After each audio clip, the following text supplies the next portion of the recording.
Good evening to everyone joining us.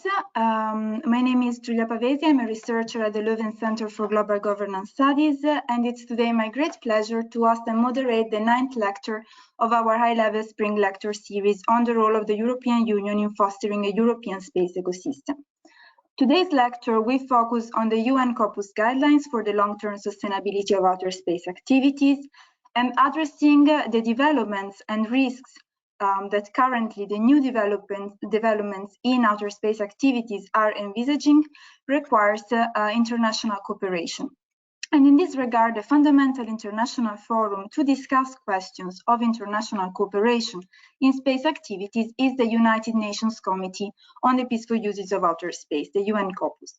It's within this committee that it was initiated a unique of its kind effort to discuss and produce a set of international agreed guidelines that states could follow to ensure that their space activities would not cause harm to the space environment or the safety of other space operations. Following a broad international process conducted under the aegis of COPUOS, in June 2019, the committee adopted a set of 21 voluntary non-binding UN COPUOS guidelines, the so-called COPUOS LTS guidelines. Today's webinar will be structured as a discussion between two crucial actors in this process, which led to the adoption of the guidelines. In fact, Dr. Peter Martinez is the Executive Director of Secure World Foundation, and he will provide a brief overview and presentation of these guidelines, discuss the implementation of these guidelines from the perspective of government, industry, and civil society, as well as their role in the context then of space traffic management. He will then consider also these guidelines in the context of other soft law initiatives in space sustainability and space security, and in the end draw some conclusions on the role and limitations of soft law instruments in promoting space sustainability and space security. In fact, prior to joining Secure World Foundation, Director Martinez gained extensive experience in multilateral space diplomacy, space policy formulation, and space regulation. And from 2011 to 2018, he chaired the United Nations Committee working group on the long-term sustainability of outer space activities. Moreover, in 2012 and 2013, he was the South African representative on the United Nations Group of Government Experts on Transparency and Confidence Building Measures for Space Activities. And from 2010 to 2015, he was the chairman of the South African Council for Space Affairs, which is the national regulatory authority for space activities in South Africa. Dr. Martinez has also significantly contributed to academia and has been professor of space studies at the University of Cape Town from 2014 to 2018. He's a member of the International Academy of Astronautics, a member of the board of directors of the prestigious International Institute of Space Law, and a fellow of the Royal Astronomical Society and an honorary professor of the International University of Cape Town. Dr. Martinez's presentation will then be complemented by UNUSA view. And in fact, Director Dr. Simonetta Di Pipo will contribute with elements on the UNUSA work in awareness raising, supporting implementation and capacity building for the long-term sustainability guidelines, and how the guidelines form part of the emerging governance framework for further space operations, including global space traffic management. Dr. Simonetta Di Pipo is Director of the UN Office for Outer Space Affairs, a position which sees her lead the office strategic, policy, and programmatic activities and advising the UN Secretary General on Space Affairs. Prior to joining UNUSA, she served as the Director of Human Space Flight at the European Space Agency and previously as the Director of the Observation of the Universe at the Italian Space Agency. She's also an academician of the IAEA and a member of the World Economic Forum Global Future Council on Space Technology since 2016 and its co-chair since 2020. She co-founded Women in Aerospace Europe in 2009 and in 2017 became a UN International Gender Champion. She holds an honoris causa degree in Environmental Studies and another one in International Affairs. Mrs. Di Pipo was knighted by the President of the Italian Republic in 2006, and in 2008, the International Astronomical Union assigned the name Di Pipo to an asteroid in recognition of her efforts in space exploration. She was also featured in a publication, Her History, celebrating leading women in the United Nations, in the development of the UN, and among the other awards that she received, she was awarded the Uber Korean Award in 2018, and it was the first woman to get it. Now, before stepping into our very insightful lecture, I already know we will be collecting questions throughout all the lectures, so please feel free to ask all your questions already in the question box at the bottom. At the end, we will have a 50 minutes presentation from Professor Director Martinez and another 40 minutes from Director Di Pipo. And then at the end, we will pose all our questions. The lecture is recorded, so you could also access it at a later stage on the YouTube. And now, without further ado, I will leave the floor to Director Peter Martinez. Thank you very much for the introduction, and thank you for the invitation to present this lecture today. I wish that I could be there with you in person, and hopefully we'll have an opportunity to visit the Institute sometime in the near future. So today I'm going to be telling you about a process that was carried out in UN COPUOS to develop a set of guidelines for the long-term sustainability of space activities. My name is Peter Martinez. I'm the Executive Director of Secure World Foundation. So for those of you who don't know, Secure World Foundation is a private operating foundation based in the United States, but with a fairly global footprint. We focus on space sustainability, and we work with governments, industry, academia, and civil society to promote the sustainable uses of outer space. However, today I'm here in my capacity as the chair of a United Nations process that concluded in 2019 with the adoption of 21 guidelines for space sustainability, which is the subject of this presentation. I will begin my presentation with a brief overview of the context within which these guidelines were negotiated in the UN. Then I will give a brief overview of the content of the guidelines themselves, then talk about the early implementation experiences of these guidelines, both from the perspective of states and non-state actors, and then report on some of the early implementation experiences. Finally, I will end with some remarks that will put these guidelines into context in terms of other initiatives to promote the safety, security, and sustainability of outer space activities. Moving on then, so space research has brought us many, many benefits to all nations on Earth. And if you speak to general members of the public about space, this kind of picture is often the thing that comes to mind. Human exploration, the ISS, astronauts, missions to other planets in the solar system. And indeed, space research has brought us much knowledge of the universe in which we live, and an improved understanding of our place in the universe. And it's also one of the areas of effective international cooperation. This is perhaps best illustrated by the ISS, which is certainly the largest international cooperation endeavor ever carried out. And it's quite incredible how the components of the ISS, many of them, the first time they come into contact is in orbit. And so it shows the incredible degree of cooperation that happens among countries on the ground as they develop these very complex systems. And so space has given us a great understanding of the universe and the knowledge of our solar system. But of course, the planet that matters most to us is the one that we actually live on. And in fact, most satellites are put into space to provide services to people on the ground. And I show here a picture of Leuven, which I have not yet had the pleasure of visiting, but hope to do so sometime in the near future once we can travel after COVID. Today, I would say virtually all countries are critically reliant on space systems for their economic prosperity, their national security, and their human and environmental security.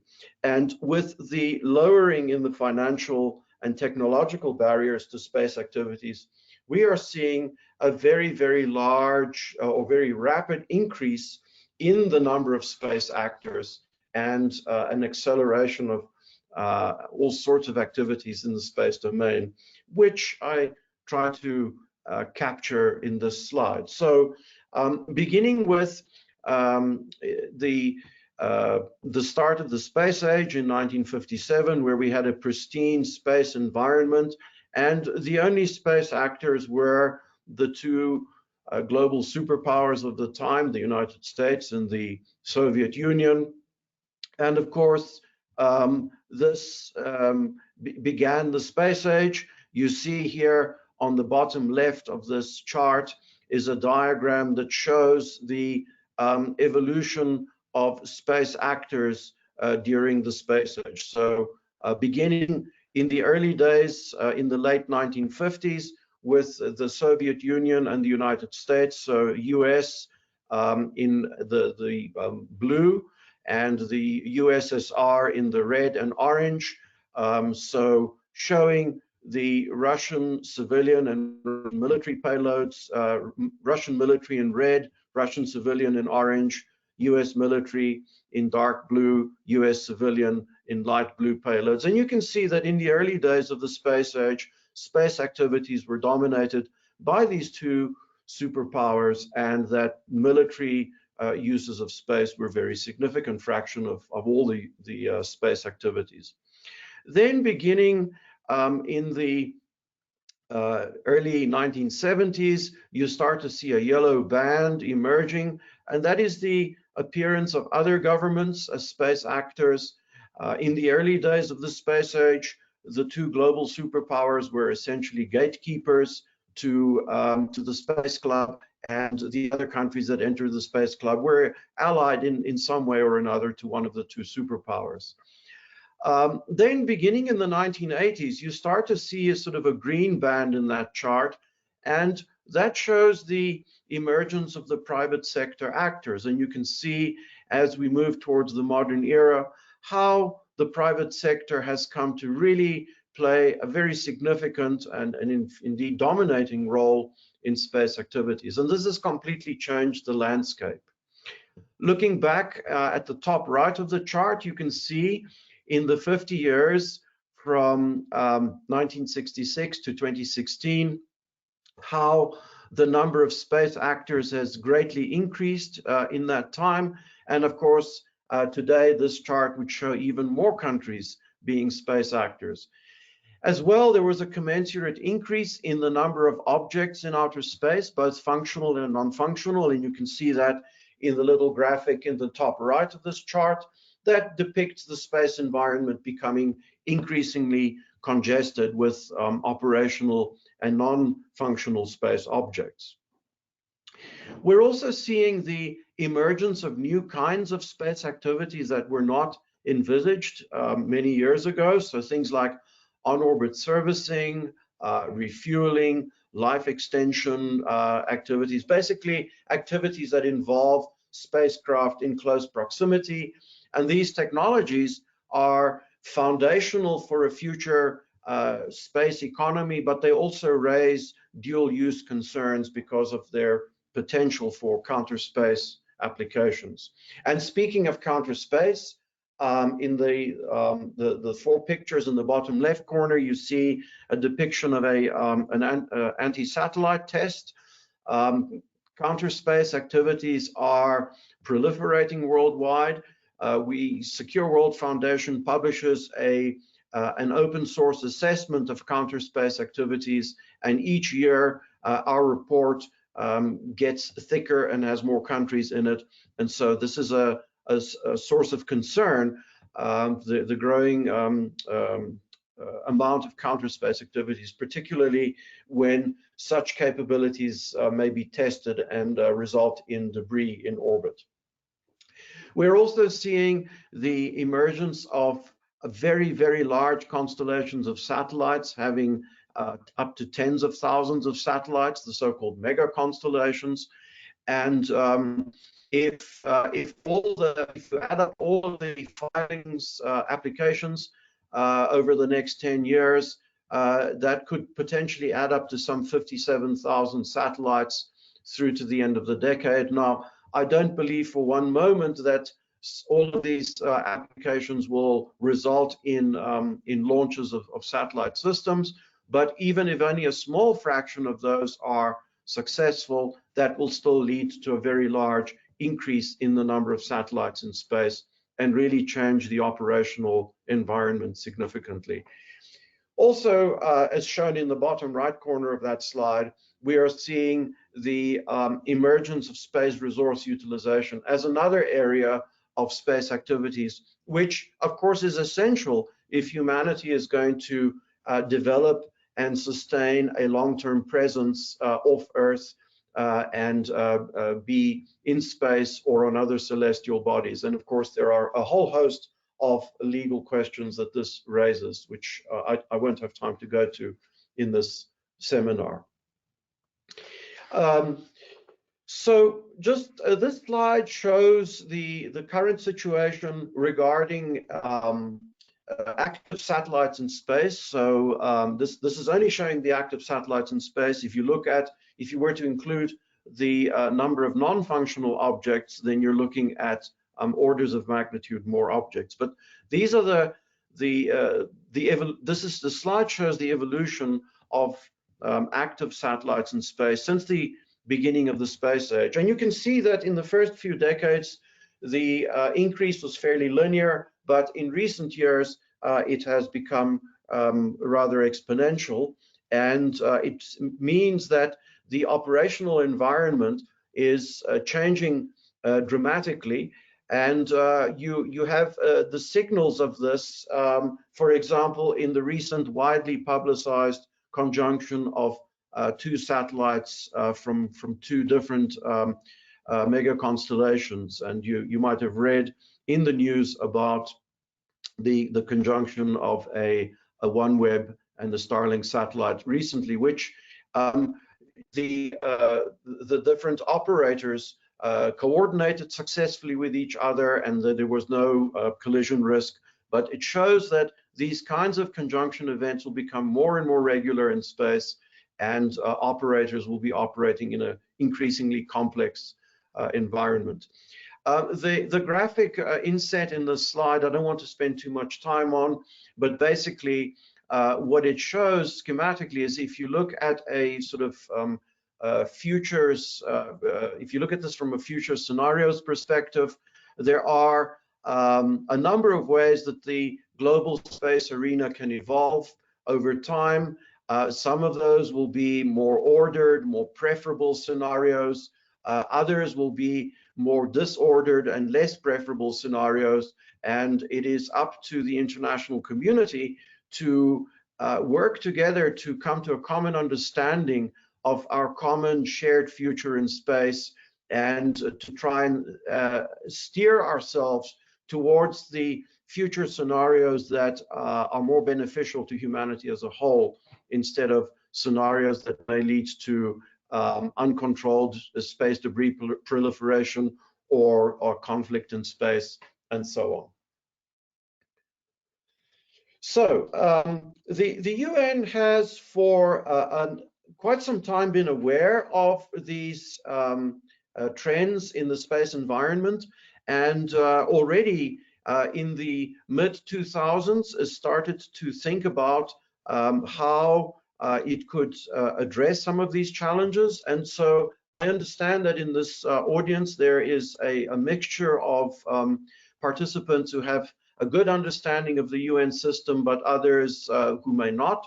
And so for those of you who don't, let me just quickly give you a brief overview of how space matters are addressed in the UN system. Going back to the early days of the space age, because space activities are by their very nature international, from the early days of the space age, the United Nations has been the forum where states come together to discuss cooperation in the peaceful uses of outer space and other issues of space activities. And these are done in 3 places in the UN system. In Vienna, this is the home of the United Nations Committee on the Peaceful Uses of Outer Space. It houses the United Nations Office for Outer Space Affairs, and I'm delighted to be sharing the podium today with the director of the office, Simonetta Di Pipo, who will be speaking after me. So I won't say much about the office because I'm sure she will be describing their work, and particularly with the emphasis on space facility. So the Vienna side deals with the peaceful uses of outer space and cooperation. The disarmament aspects of space activities are discussed in Geneva at the Conference on Disarmament. Geneva is also the home of the UN Institute on Disarmament Research, UNIDIR, and also the ITU, which deals with the frequency aspects of satellites, in other words, the allocation of orbital slots, frequencies for transmission, and so on. And then, of course, at the General Assembly, the work that's done in these various bodies is brought together and finds expression in UN General Assembly resolutions and so on. So to home in now to UN COPUOS, which is the forum where this work was carried out. COPUOS, which is shown in this slide, is one of the largest standing committees of the UN. It was established in 1958 with 18 members and became a permanent committee in 1959 with 24 states. Currently, it comprises 95 member states, and every year we see a number of applications for member states. So this year, there were 2 more states that have applied for membership of the committee. The committee also has a growing number of observers. Nearly half of the members of the committee, permanent observers are about to nearly half of the members compared to state members of the committee. And we can imagine that the number of permanent observers will continue to increase. And these permanent observers, they enrich the discussions in the committee. One very important point that I want to make about COPUOS, the way that COPUOS works, is that it achieves its decisions by consensus, and I mean by absolute consensus, meaning all the member states. Unlike other UN bodies, it does not reach decisions by voting. This means that matters are discussed until consensus is reached, or if consensus cannot be reached, the matter is parked for later consideration, or it moves on, the committee moves on to other issues where consensus can be reached. This is important because it means that sometimes from an outside perspective, COPUOS appears to move extremely slowly. And this is one of the reasons, is it just takes time to build consensus.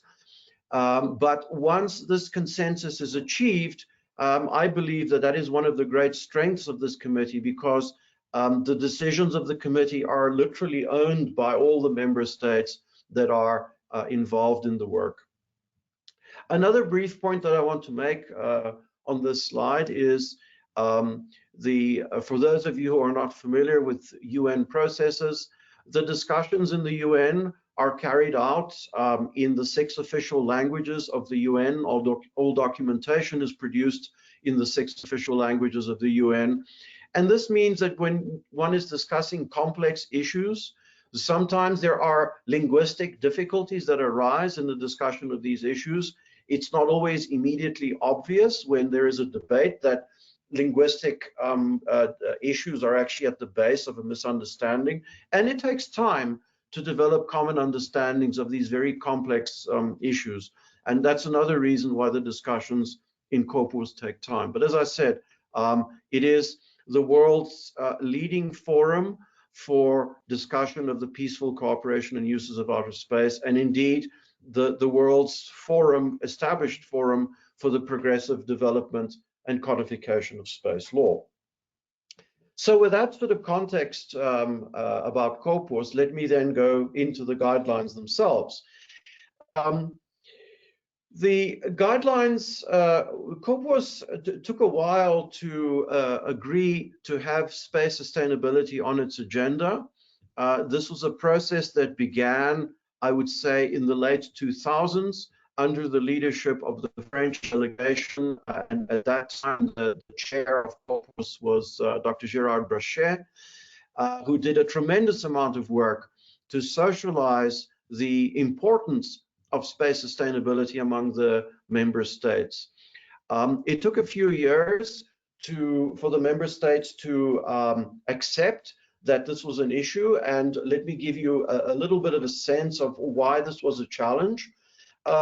When the issue of space sustainability was raised in the early 2000s, this was at the time when the technological and economic barriers to space activities were being lowered, and it was becoming easier for countries to become space actors, and indeed for non-state entities to become space actors, universities, small companies, and so on.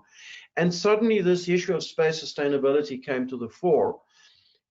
It should perhaps not be surprising that a number of nations did not see this as their problem.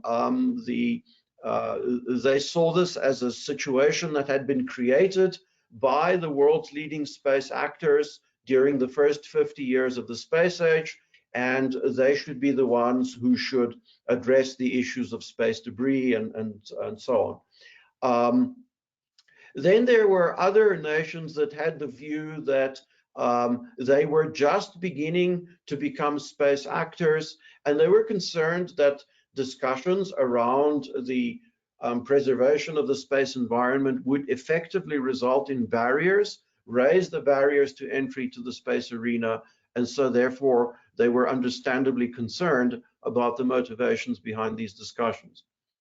It took some time to raise the awareness of all the member states in the committee that space sustainability was indeed their problem, because all states are reliant on the continuity of data and services from space. And so therefore, this really was a concern for everyone.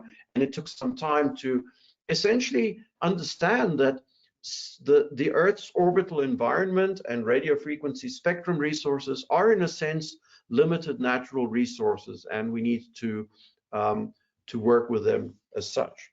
So with that context, the committee decided to establish a working group on the long-term sustainability of outer space activities, or LTS as we called it.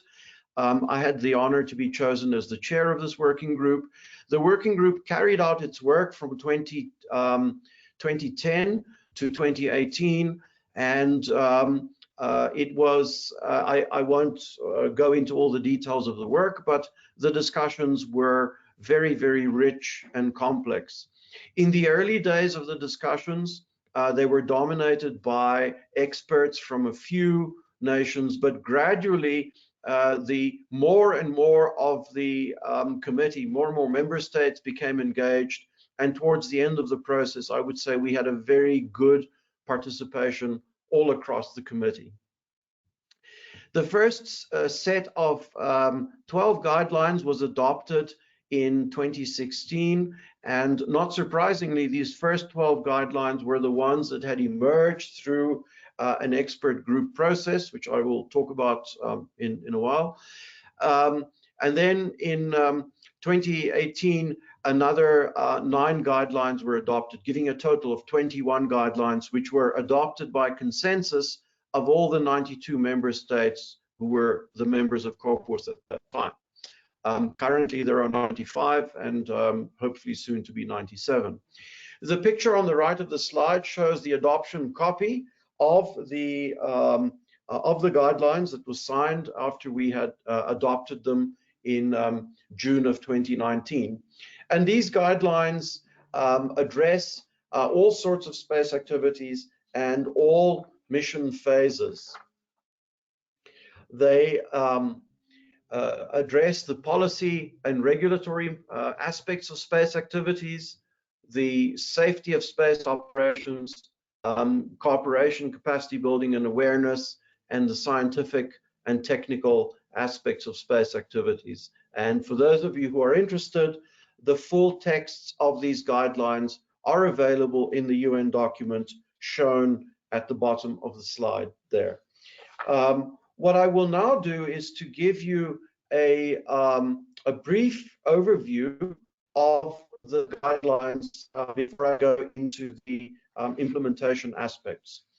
So the first category of guidelines deals with the policy and regulatory aspects of space activities. And so it addresses things like the establishment of national regulatory frameworks, the sorts of things that states should take into consideration as they are establishing their frameworks, the encouragement to involve non-state actors when states are developing or adapting their national regulatory frameworks, because these actors are have accumulated and are accumulating much operational experience in the safe conduct of space activities.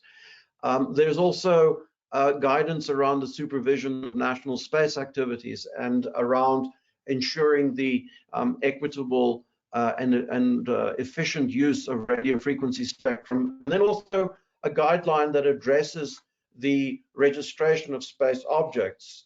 As I'm sure most of you know, the UN maintains a register of space objects, and this is very important for establishing ownership and the custodianship of space objects.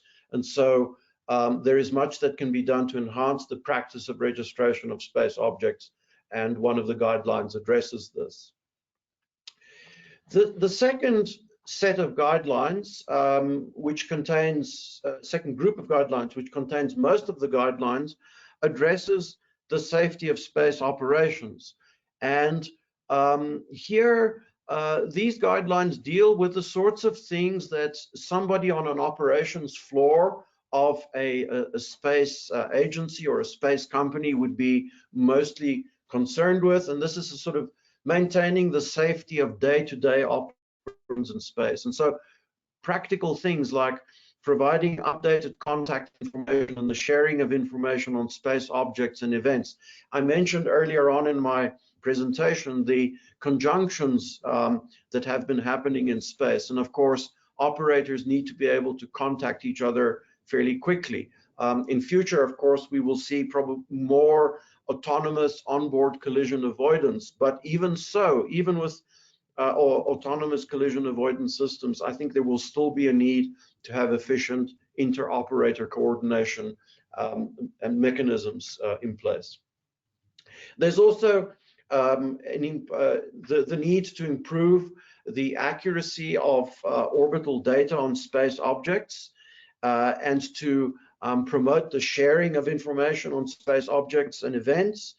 And this, of course, means also the collecting and sharing information on space debris, performing conjunction assessments during all orbital phases of flight. So especially when operators are planning to change the trajectories of their satellites, perform conjunction assessment.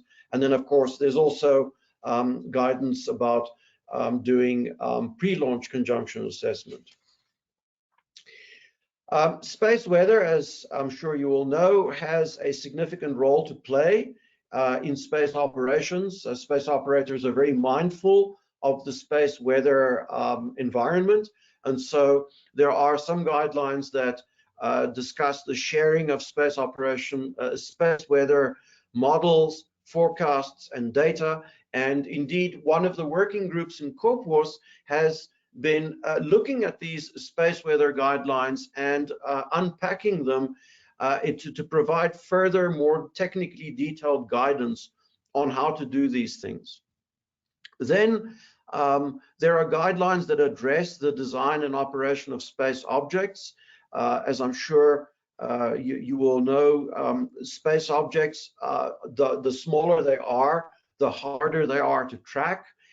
We are seeing a proliferation of very, very small satellites, the 10 centimeter cube sized, or sometimes even smaller. Such satellites are very, very difficult to track unless one take certain measures to enhance their trackability, either by increasing their radar reflectivity or by having beacons or some kind of active devices on board that facilitate their tracking. So just designing objects to enhance their trackability. Also, as the space environment becomes more congested, we can expect that there will be more uncontrolled reentries. And so one of the guidelines addresses measures to address the risks associated with uncontrolled reentries. And then finally, given that there are increasing uses of lasers for communications in space, one of the guidelines addresses measures of precaution when using laser beams in outer space. So these are the guidelines that were primarily driven by space operations concerns. And as I read through this list, you may think of some guidelines that you would have expected to see there but didn't.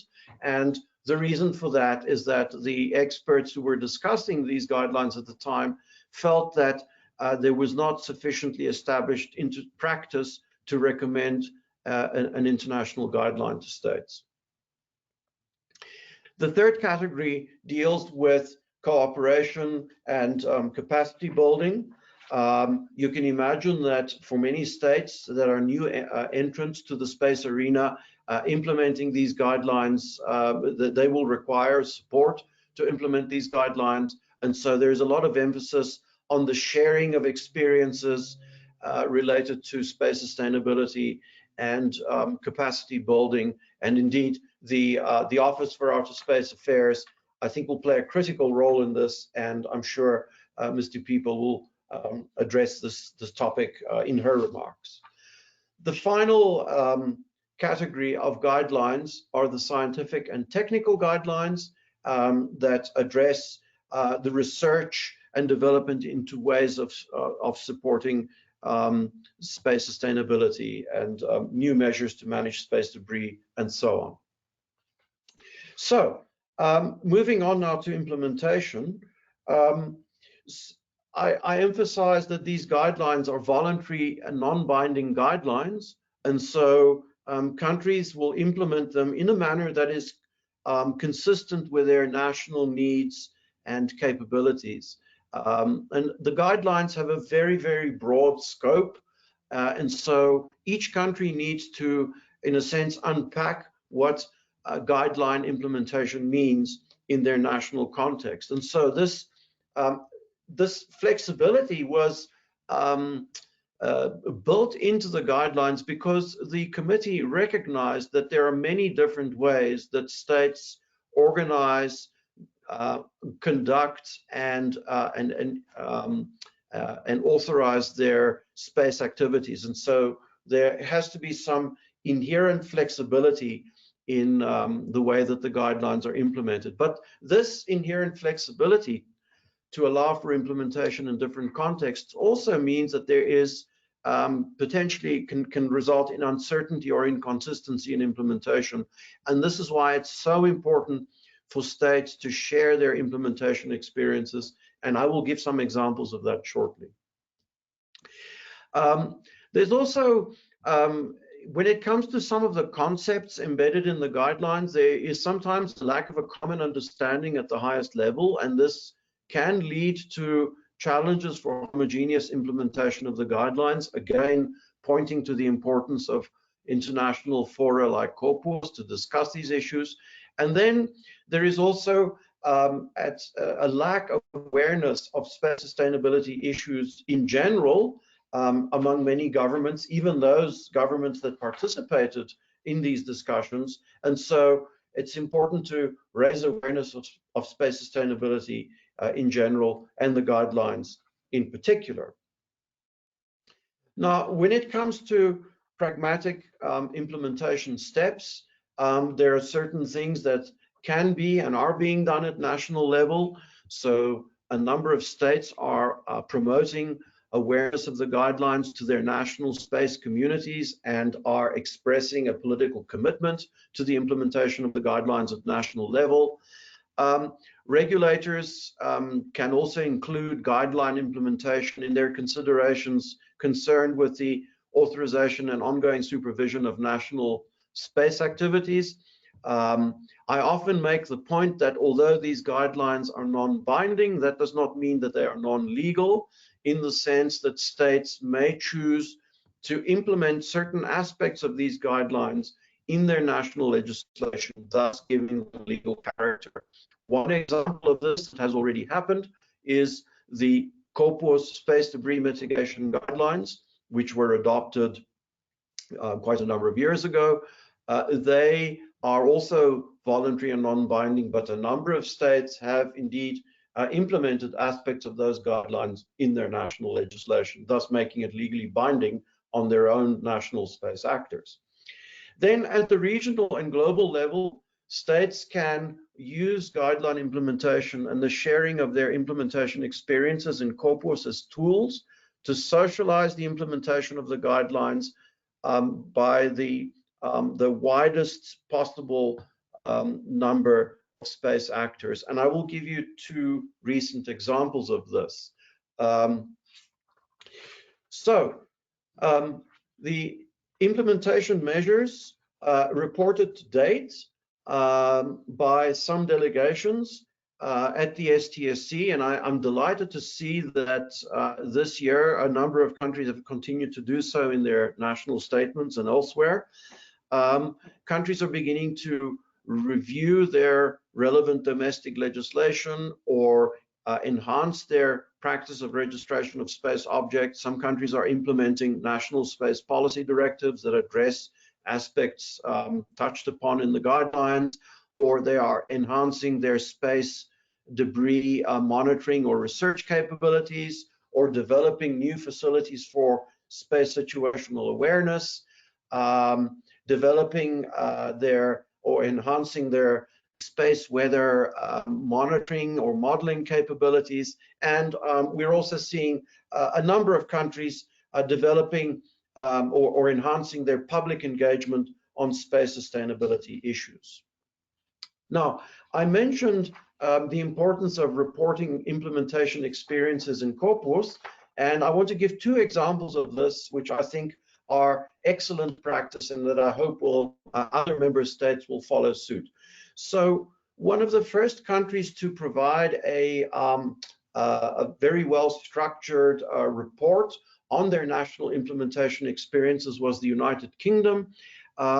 This is a document, conference room paper, that they presented at the Scientific and Technical Subcommittee in 2019, where they provided a sort of a framework for reporting. They recommended a kind of a template for reporting, and then they applied the template to their own national experience of LTS guideline implementation.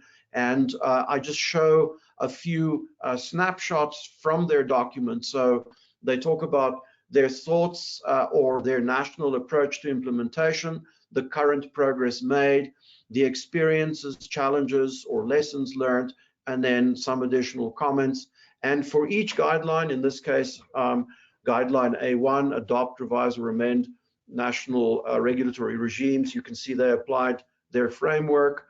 And as I show here, for example, guideline A3 about the supervision of space activities, guideline B2 on the safety of space operations that addresses improving the accuracy of orbital data. So this was an excellent start, and I think the UK has provided a very helpful framework for implementation. Of course, this is not the only way of doing it, and Belgium this year, the UK, by the way, at this year's STSC, continued with their framework, and indeed they adopted it slightly and again presented a national report. Belgium also presented a national report on their implementation experiences, and in this case what they are doing is a sort of they project the guidelines in the left column, and on the right column they basically provide a commentary on their implementation of the guidelines. And as you can see, not all of the cells on the right hand side are completed, because of course all of the elements of these guidelines are relevant to every single country, and so each country would report their implementation experience as is appropriate in their national context. So these are two excellent examples, and I'm hoping that more states will follow suit, and that we will, over time, build up a collection of national experiences that can help us to enhance the efficacy of these guidelines, and if necessary, to perhaps fine-tune or adjust them in future. But really, I think now that we have these guidelines, the emphasis is on beginning to implement them at national level and see what lessons can be learned. Speaking of lessons, what are the lessons that can be learned? Well, some of the lessons that have already come out of this is that, perhaps not surprisingly, the established space actors have more experience in the implementation of space activities, but they also have more legacy systems and therefore institutional inertia when it comes to adapting their national practices. By contrast, emerging space actors often lack the experience or capacity in space activities that the established actors have, but they can be more agile in adopting their space legislation to reflect current best practice. A common thread that runs through all of these discussions, whether they are established or emerging actors, is the importance of developing legislation that is future-proofed. In other words, that doesn't have to be changed to cope with changing technological or other circumstances. And so there are certain ways of developing legislation that future-proofs it against such changes.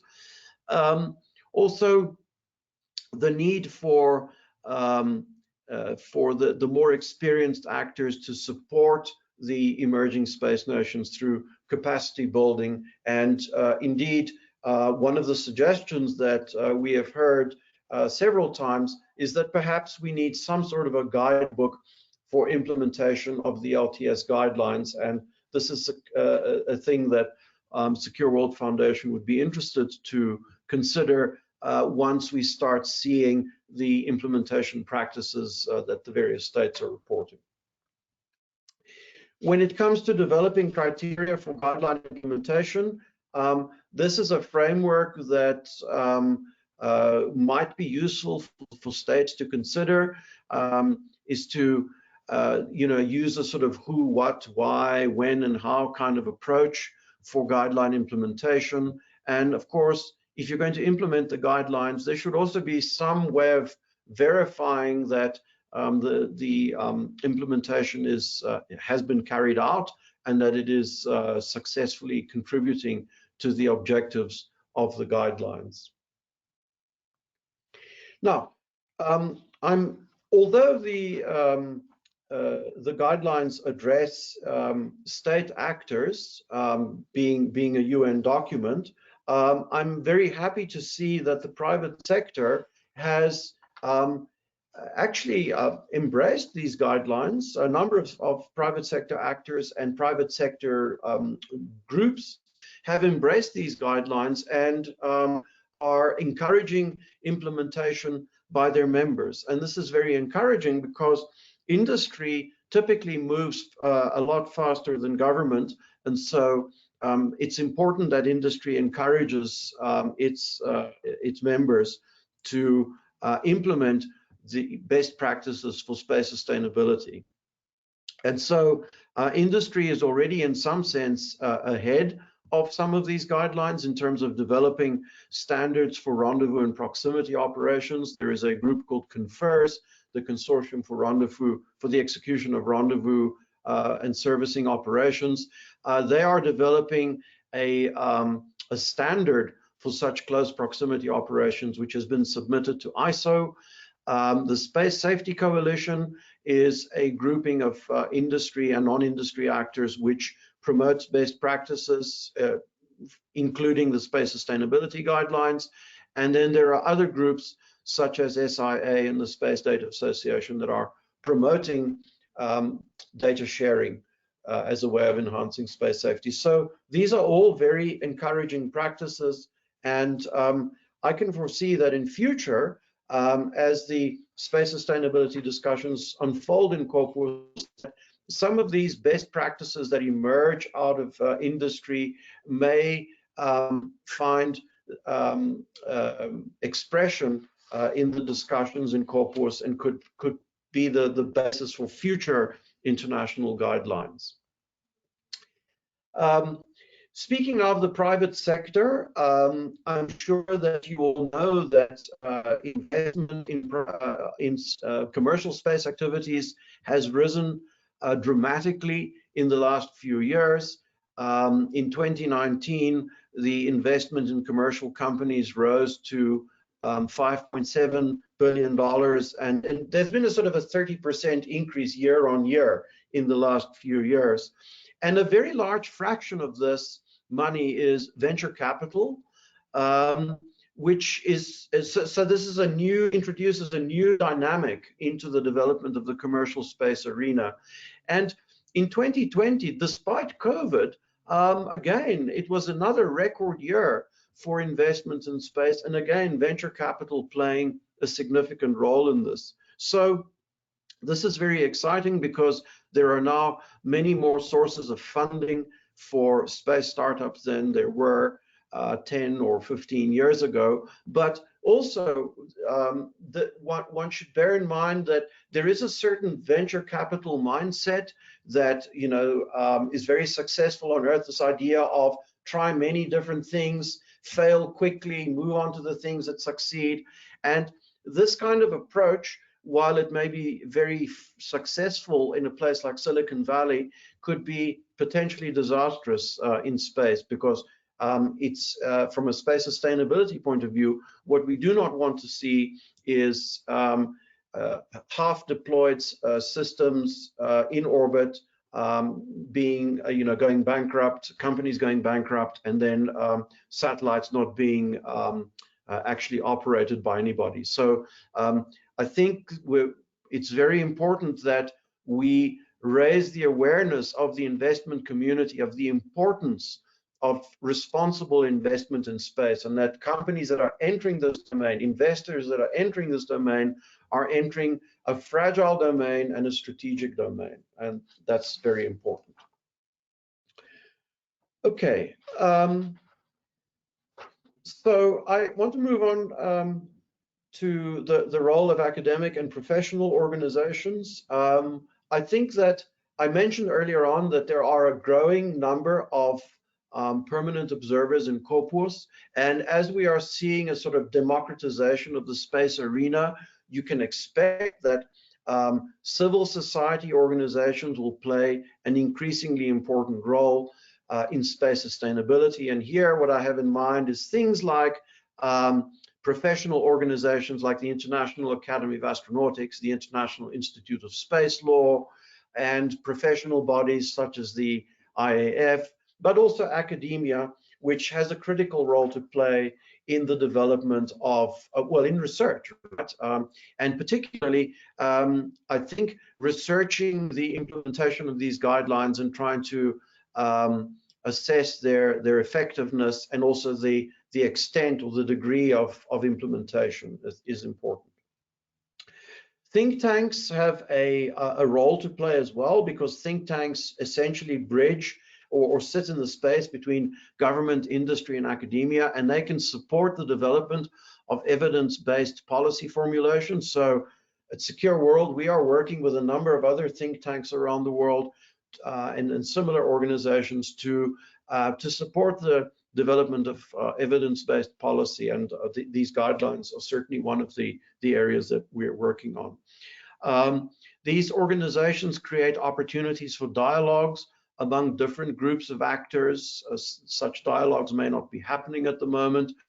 They conduct independent research and analysis, and they can provide accurate and unbiased information. And I just show a few examples of the work that we do at Secure World in that area. Other organizations produce similar reports and materials of excellent quality. A few words about the LTS guidelines and space traffic management. Although the LTS guidelines do not address space traffic management per se, there are elements of the guidelines that you could consider to be foundational elements for any future space traffic management system. I know there's a lot of discussion around space traffic management. I don't think there is even a shared international understanding of what exactly it encompasses. Are we talking about bottom-up, top-down approaches, the role of national versus multilateral entities, and so on? But whichever system is eventually settled on, there will be certain common foundational elements. And these LTS guidelines contain a number of these elements. And so I would argue that by implementing these guidelines, states would already be taking the first steps towards the development of a future space traffic management regime, whatever that turns out to be like. Next steps in COPUOS. I won't dwell too much on this because I'm sure Simonetta will talk about it in her presentation. In adopting the guidelines in 2019, COPUOS acknowledged that the discussions on LTS were far from over, and it resolved to establish a new working group, which we nickname LTS 2.0, with a 5-year mandate, which will identify and study the challenges for LTS and consider possible new LTS guidelines. And of course, there will also be quite a focus on the sharing of implementation experiences. This working group is in the process of establishment. My understanding is that the committee is very close to selecting a chair, or may actually have selected a chair by the time of this presentation. And there will be a number of factors influencing the negotiations, such as a growing number of COPUOS members and the increasing difficulty in achieving consensus as you have more and more member states. As I said, currently 95, perhaps soon to be 97 member states. And then also we're seeing regional and like-minded groups emerging, so kind of the possibility of a polarization in COPUOS, which we have to be careful to avoid. And then, of course, different views on the modality of LTS discussions. And although COPUOS generally is quite successful at sort of isolating itself from geopolitical developments outside of COPUOS, sometimes they do have effects in the committee. And all of these things kind of provide the context for these future LTS discussions. Very quickly, I want to just put a few words to put these guidelines into the context of other discussions around space security and space sustainability. What you see here on the screen, this is an ancient silver coin. It's about 1,000 years old. It's a silver penny from the time of Ragnar Guthfridsson, who was a Viking leader that ruled in Northumbria in the 10th century. And the symbol at the center is called a triquetra, which symbolizes 3 things in one. And I like that because it sort of makes the point of what I call the 3 S's, space safety, space security, and space sustainability, which are interlinked. You cannot have one without the other 2.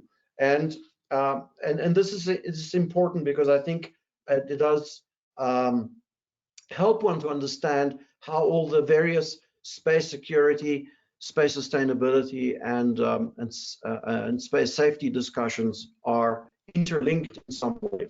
So in this chart, the graph shows you the space of political versus voluntary versus legally binding, non-political or mostly technical versus political initiatives, etc. And I have tried to characterize the various initiatives over the last 10 or 15 years on this chart. So you can see national regulations, they are legally binding. You have standards which are more technically based and then can be technically binding, can be legally binding or not, depending on the context of the country. But then you have more technically based bottom-up initiatives like the LTS guidelines, and then more politically based initiatives like the Code of Conduct. Over on the legal side of the spectrum, you have initiatives such as the PPWT, which Russia and China proposed some years ago, and then of course you have the existing treaties. So this provides a sort of a framework to consider where the LTS guidelines fit in. And the point I want to make here is that these guidelines, they are voluntary and non-binding, but they can help to create soft law instruments such as guidelines, TCBM, etc., can help to create the conditions for subsequent legally binding instruments. And so just to end off, some thoughts on the role of soft law. So as I mentioned, these are non-binding instruments, but nevertheless, they can be politically binding. And especially in democracies, there can be a political cost for a country not to meet its commitments in these politically binding but voluntary instruments. And also, I made the point earlier that non-binding does not mean non-legal, because countries can choose to domesticate these aspects in their national law. Technically based bottom-up approaches are more likely to yield consensus in multilateral fora, and a good example of that was the LTS discussions in COPUOS, which began with a series of expert groups that were not decision-making bodies, they were purely deliberative fora, but it's not surprising that the first 12 of the 21 guidelines emerged from such a bottom-up technical approach. Also, initiatives that begin with a broad multilateral mandate ab initio are less likely to face legitimacy challenges later on. We saw how long it took to establish COPUOS LTS discussions to get the broad buy-in, but once that was going, the states didn't question the legitimacy of the process. On the other hand, the code of conduct, which moved very quickly in the first few years, later on encountered legitimacy challenges in the UN towards the end. And then finally, with regard to soft law approaches, there have been attempts to use soft law approaches to deal with space security issues, and I think that this is inherently difficult to do, because I would say that soft law approaches should not be used for situations where you need deliberate verification mechanisms. There are in a sense, unofficial verification mechanisms, but we can talk about that in the Q&A. So, soft law can help to socialize norms of behavior that are emerging from the practice of states and non-state space actors that could later on become a foundation for the progressive development and codification of space law. So, just want to end by saying a lot of what I've spoken about is available in these two articles, which I understand Julia has circulated them to the participants of this webinar, and I would be very happy to answer questions by email. And then just to make an announcement, we will be hosting our third summit for space sustainability. It will be a virtual event from the 22nd to the 24th of June. You see the URL shown on that slide, and I would encourage you to participate in this event. And with that, I will conclude my talk. Thank you.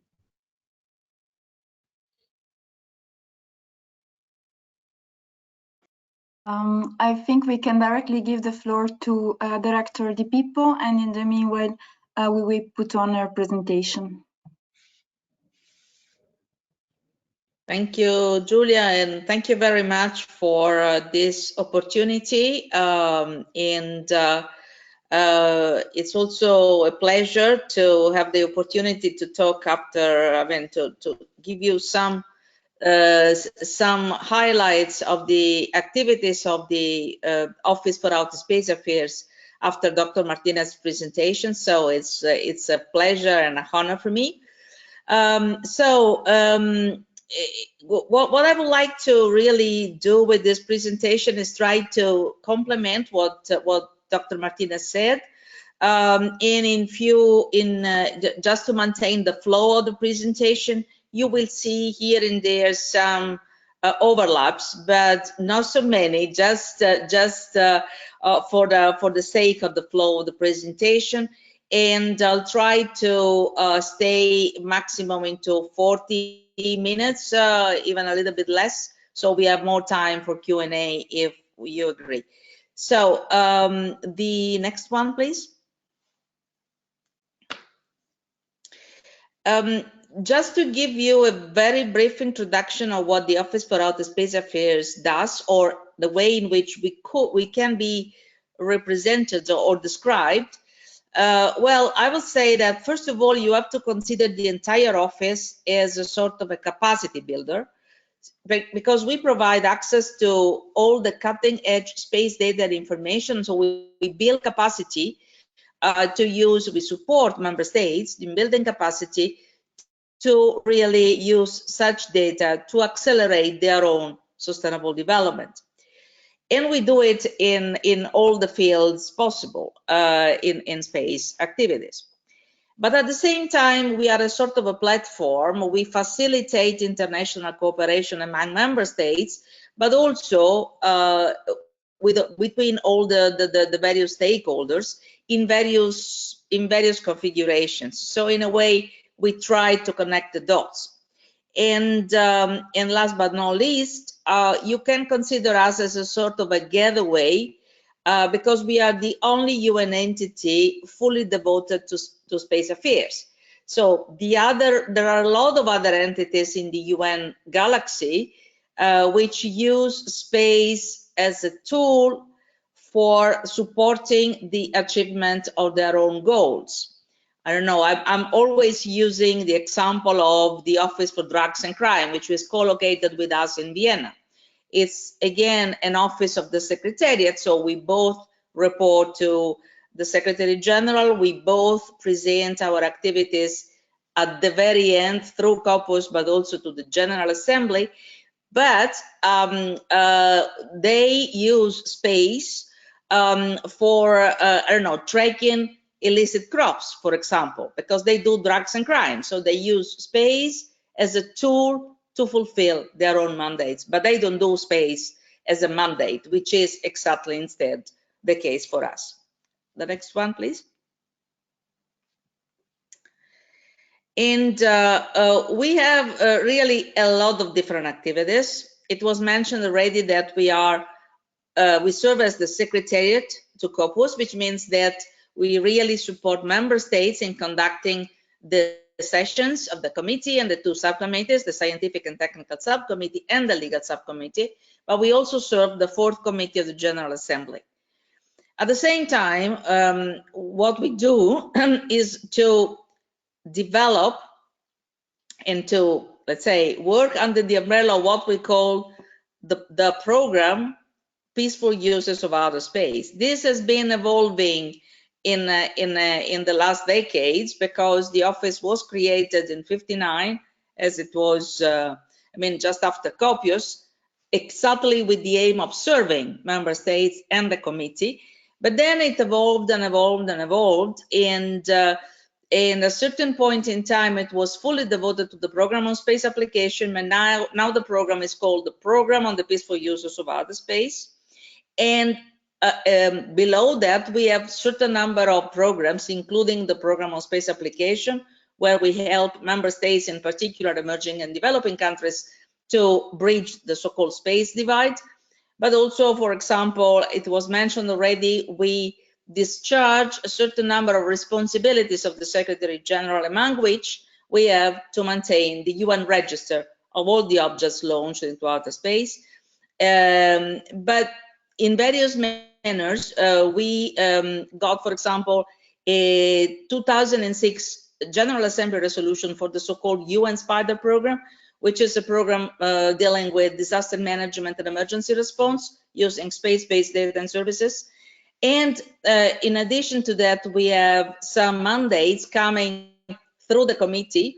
For example, the International Committee on Global Navigation Satellite System, we serve as the Executive Secretariat, as we do for the Space Mission Planning Advisory Group, which is dealing with planetary defense.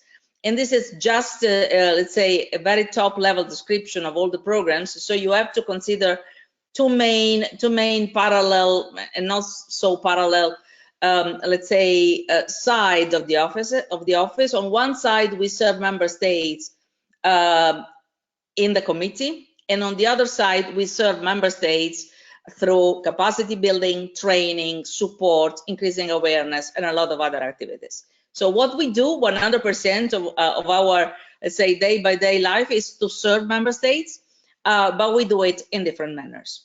The next one, please. And just to give you a snapshot of the recent milestone for the Office for Outer Space Affairs, we in reality had quite an interesting 2020. First of all, we had to cope with the situation that was, I mean, for all of us the same. So we had to sustain business delivery. So what we call the business continuity, despite the COVID-19 pandemic. We obviously had to progress with the existing projects. We had a certain number of new donors and new activities which started last year, and this is a very good sign on one side, because we have been able to maintain our activities, even to grow, and at the same time it shows, as it was mentioned before, that there is an increasing interest of member states to work with us, so to get served by us, not only through the committee, but also thanks to our technical capabilities. So just few elements. For example, this is extremely important. Beginning of 2020, very beginning was the 13th of January 2020, when the Secretary General promulgated for the first time in history, so for the first time since '59, a so-called SGB, which is a Secretary General Bulletin. It's an internal document, which is public, but still is an internal document for, let's say, which includes the organizational structure and the describes the responsibilities of the Office for Outer Space Affairs, being an office of the Secretariat, as I said. And this was done with the strong support of a group of friends. We have a group of friends in New York, and a group of friends is a group of states, of member states, which spontaneously cooperate, form a sort of a group. It's formally informal. It's co-chaired by Austria and Zambia. Interesting, because Austria is our host country in Vienna, but Zambia is, for example, not a member of COPUOS. So you see that there is a different dynamic in New York, which is extremely also important to support the activities in Vienna. I'm always saying that all the activities we do in New York are really focusing on trying to reinforce what we do in Vienna, because clearly the situation in New York is broader. So we have in New York all the permanent missions, so all the member states of the United Nations, which means 193 are really represented in New York, which is unfortunately not the case in Vienna. And sometimes I still experience, also thanks to the support of the group of friends, from time to time I can brief member states in New York. Well, what I see is that still there are a lot of states, of member states, which don't know exactly what we do, and it's extremely important for them instead to get to know us and to get also advantage and benefits from the services that we can provide. So this changed completely the setup and the positioning of the office. At the same time, so not only the director of the office is reporting directly to the Secretary General now fully, but it's also the senior advisor of the UN Secretary General on Outer Space Affairs. And so that's the reason why, for example, last year I had the possibility to brief the ECDC. The ECDC is the Executive Committee, which is chaired by the Secretary General, and is members are the leaders of the various UN organizations. So not only the Secretariat, but also the specialized agencies. So it's really quite an interesting coordination mechanism inside the UN galaxy, in particular on sustainability of space activities. We were able to bring for the first time at the G20 summit the topic of space. In reality, what we have been able to do last year under the Saudi Arabia presidency was to organize a 1 day of activities called Space 20, where we helped in, we in reality drafted a white paper, which was then approved. And also we had the honor of hosting, together with Saudi Arabia, the head of the 20 space agencies representing the 20 countries of the G20. In reality, it's like 19 countries plus the European Union. And just another example, in another area, we still in full pandemic, together with our Japanese partners, JAXA, under the COPUOS program, we supported Guatemala launching its first satellite and becoming, therefore, a spacefaring country for the second time, because the first one was Kenya in 2018. And we are now getting close to launch with SpaceX 22, I believe, the name of the mission. We are going to launch Mauritius. This is quite an interesting initiative. It's quite new. Has been put in place in the last 3 or 4 years, and is quite successful because it's really bringing new member states to hands-on experiences in really developing hardware and being able to get the maximum from space activities. The next one, please. I'll go very quickly here because Peter already mentioned a lot of things. But one of the things that I would like to underline is that indeed we have now currently 95 member states. Just a few years ago, if you don't consider 2020, which was a sort of a standby year, 95 member states, we collected them at the end of 2019 when COPUOS approved them, and then the General Assembly in a way endorses that, and which means that just in few years we moved from 76 to 95, which means more or less 25% increase. While this is an important element to consider, is because what has been said already, and I continue to repeat that, it's a moment in which it's really a period in history where a lot of new member states and a lot of new policy and decision-making makers understand in the world that without space, they cannot really support sustainable development in their countries. They cannot even live. They cannot even, let's say, survive in a way without space. Because it's really everywhere. The number of satellites that each of us uses every day is really, really high, and not necessarily is so evident to everyone. So I believe we have also the responsibility we in the space community, and for sure at the UN, we have the responsibility to increase awareness, to explain to, in particular to policy decision makers, how important is space to support their own economies, the disaster management, sustainable development goals, etc., etc. In particular, to be able to tackling the great challenges that we have to deal with, the climate crisis, migration, the big cities, etc., etc. So next one, please. I don't want to go too long on certain arguments, but on certain topics. But really, there is so much to say that if there is any question that we can go during the Q&A session with some more information. So just quickly on the key trends for long-term space sustainability in 2021 and beyond. The next one, please. This one is quite similar to something that has been already presented by Peter. One thing that I would like to show here is that if you look at the green graph, and you look at 2020, so we registered 1,264 satellite space objects, okay?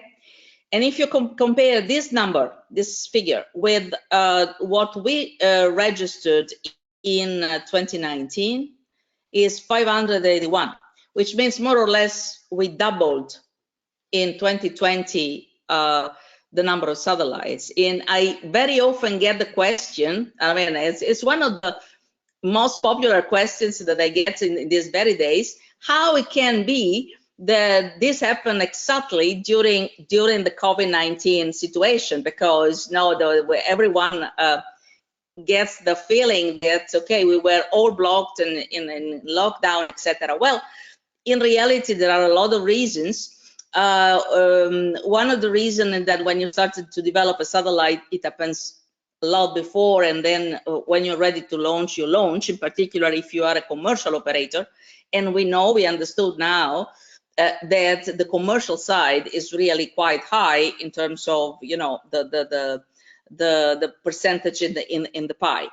But also because the satellites are becoming smaller and smaller, so the number of satellites that you can launch with a single launcher, with a single mission, is far higher. And so that's one of the reasons why you have this big increase. And then we know, all of us, we know that we have these mega constellations coming.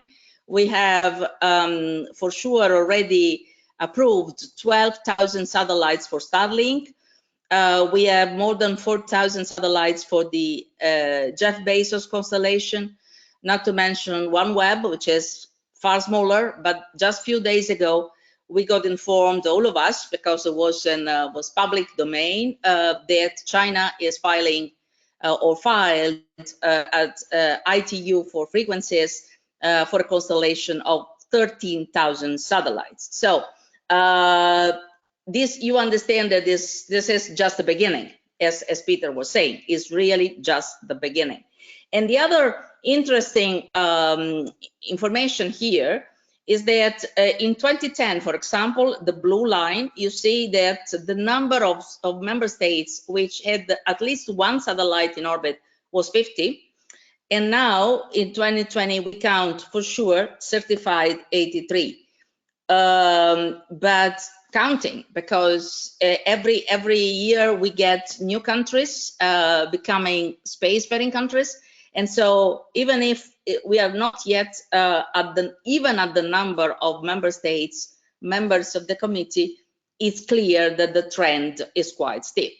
So that's absolutely clear in both graphs. The next one, please. So if we look then, as we said, looking more at trends and topics for 2021, what we all believe, is that we really need to ensure prosperity without compromising the needs and the well-being of future generations. This is true in space, but it is true in a lot of other fields. So the idea is that space is really global common. It must be preserved and protected for future generation, and that's exactly what we try to do all together with long-term sustainability. So Peter was already mentioned the famous 3S, so safety, security, and sustainability, which is again our mantra. But at the same time, we have to consider the space as a game changer, because it's really providing us with a transformative benefit for the society. And this is extremely important because we need to balance the various elements.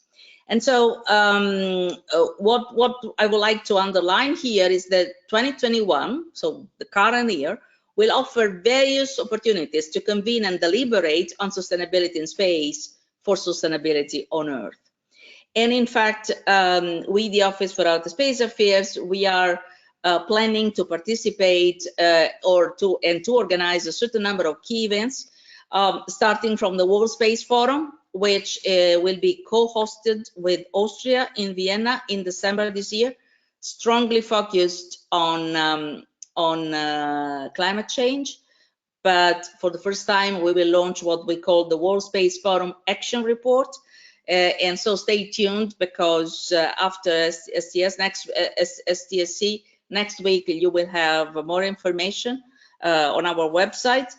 Another important event will be the UN IAF workshop, which is co-located with the IAC, the International Astronautical Congress in Dubai, and is also linked to the Expo 2020, which is now in 2021, still in Dubai, and in the so-called Expo Space Week.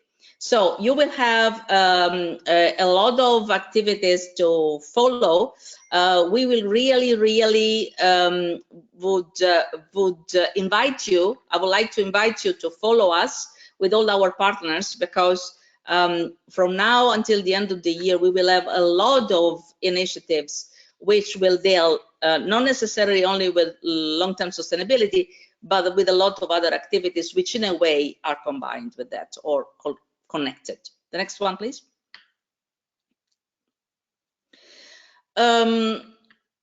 Just few initiatives, 2 or 3 that are strictly connected. One is the Space Law for New Space Actors, is an initiative which is quite recent, quite successful.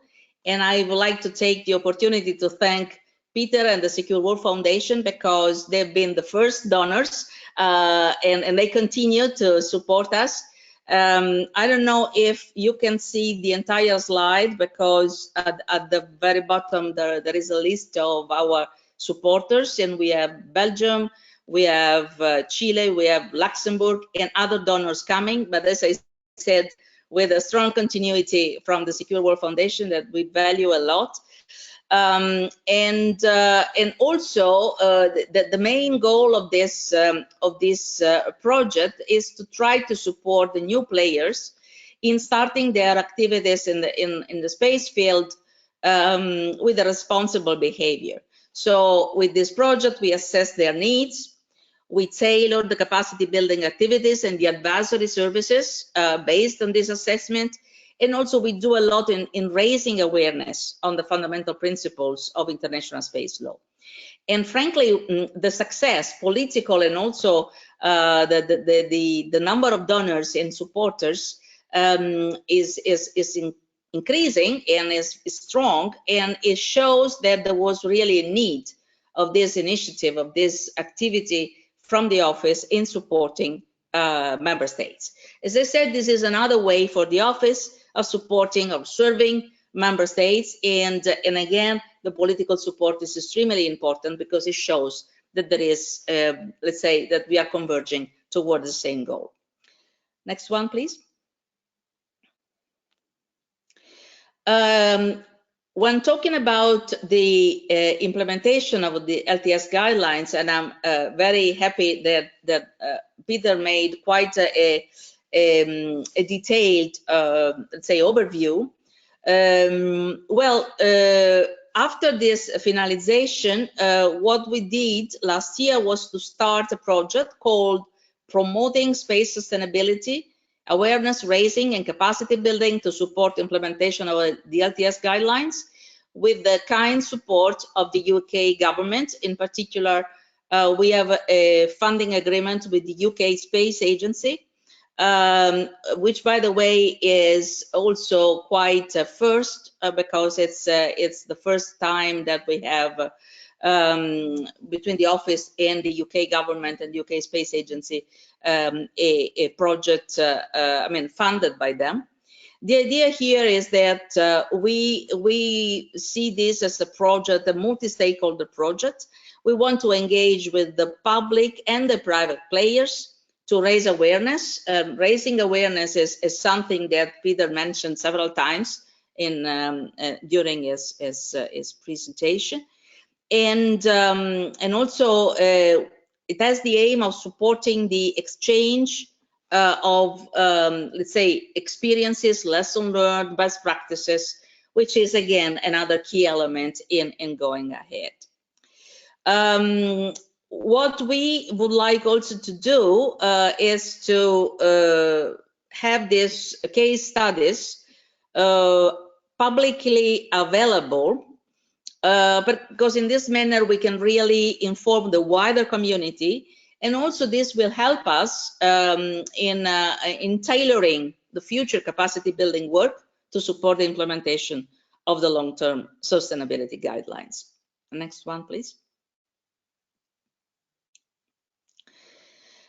Still talking about activities supporting the LTS guidelines, what we did in reality was to start with some webinars, a set of webinars. We had over 800 registered participants, and we collected speakers from for more than 30 organizations. And you have the list here, but what is important to underline is that we try to really provide a detailed analysis of how space agencies are adjusting operations in orbit to enhance disposal and collision avoidance, and also re-entry procedures. And also we have a case study on how one public sector actor is working with private sector provided SSA data to track and monitor space objects licensing compliance. This is still under finalization, so I cannot be more precise because clearly the final document has to be shared and approved by the donor, so by the UK Space Agency. But stay tuned again, because in the next coming weeks, this will become public, and so we can go to the next step and eventually discuss the content of this activity and the case studies that we are going to present on paper. The next one, please. In talking about the next steps, we will continue to gather operational case studies and we will continue to make them publicly available for the international space community, which is something that we usually do. Again, it's 60 years that we do this, so we collect information and then we provide this information free of charge, obviously for everyone. It's exactly what happens with Spider, with all the other portals we have on the various initiatives, and it works quite well. And member states are quite happy because they can really get a lot of benefit from this approach. So clearly, what we see here is that a comprehensive implementation by the international space community of the LTS guidelines, if considered together with the well-established frameworks, including the registration convention, and including the space debris mitigation guidelines, which were already mentioned by Peter, well, all this will be a significant step forward, really toward the global space governance. Global space governance mechanism, or global space traffic management, is not exactly the same, but as Peter was saying, and so I can only echo what he said, this is extremely important. So having the possibility of getting information to share best practices, to share lessons learned, to present case studies is extremely important to increase an homogeneous awareness among all the participants to these activities, in particular, if I may, the private sector. So that kind of, let's say, that kind of stakeholders which are really ready to support, to follow. And so it's also our duty to be in the position of, I don't want to say train, but in any case, present the case, increase awareness, because this is for the benefit of everyone. The more we know, the better it is for the, if we look at the holistically to the entire community, to the entire set of stakeholders we have. Next one, please.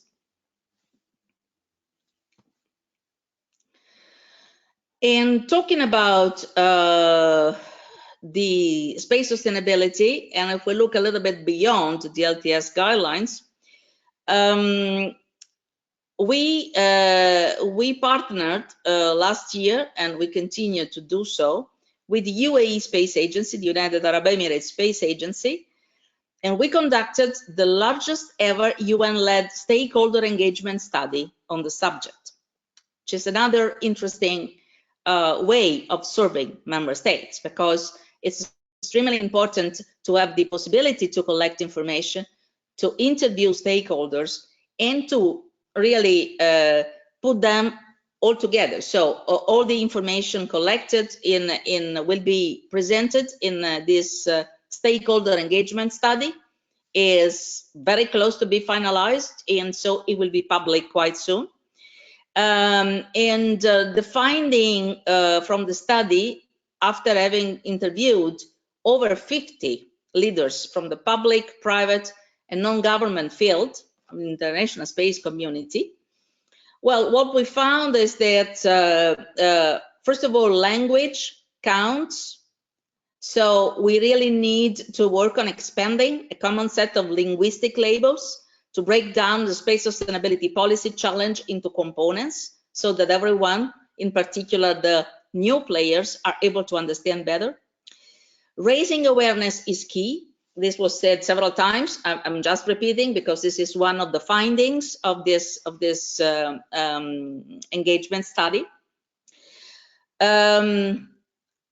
More research is needed to establish internationally recognized metrics for quantitative analysis of space sustainability trends. So what we call control and predict. This was said already. And then we need to really involve more and more the commercial sector, because the commercial sector must remain part of the solution. And the economic aspects of enhanced space sustainability should be highlighted. As I said, this is quite an interesting document. We're finalizing now the text, and will be available quite soon. Next one, please. Briefly also, I would like to mention that we had some activities, in particular with different type of stakeholders. This is because we really can have quite a broad view, and we have quite a broad responsibility in different fields, which are interconnected. So we have different mandates and responsibilities in summary. And so, as it was said several times, we maintain the register of the objects launched into outer space. That is the only treaty-based TCBM, Transparency and Confidence Building Measure tool. In reality, we are starting to provide implementation support services on the LTS guidelines. We can really utilize the networking power of the UN to provide space low capacity building through these advisory services. Again, I'm repeating myself several times. This is quite important as a tool for serving member states. And we are also engaging with space stakeholders around the sustainability issues, including space debris. And we did it, and we are doing it with dedicated social media campaigns, convening cross-sectorial meetings, and also compiling a compendium of space debris mitigation standards. For example, we had 3 symposia organized together with ICAO, just to see also the cross-correlation between the two areas, which is another UN entity, it's a specialized agency. We conducted this year a space debris campaign with the European Space Agency. We published infographics, podcasts on the topic, and I have to tell you, our tweets on this subject being probably the most interest. I mean, the audience was really interested on this topic, and also I have to say the campaign was done very well, because we had the infographics, but also the podcasts were very interesting, because we involved a lot of people on both sides, European Space Agency and UNUSA. for a total of 10 podcasts. The last one was between or together myself and Josef Eichbacher, the ESA Director General. The next one. I'll go very quickly here. This is just let's say a timeline of what happened. If we want to talk briefly about the multilateral space traffic management debate. Well, what we believe is that to deal with this topic, which is extremely important, well, we need a multilateral approach at the United Nations level if we want an acceptable, effective, fair, and equitable solution. So the first time that we have recorded that this topic was debated under the umbrella of the UN was in 2006 when the International Astronautical Academy it presented a cosmic study. Is the typical studies that they do on space traffic management, was presented at COPUOS. Then you know the story on the LTS guidelines, so I'm not spending time on it. But from now onwards, as Peter was saying, we really expect that the debate will continue, that new guidelines will be discussed and approved soon.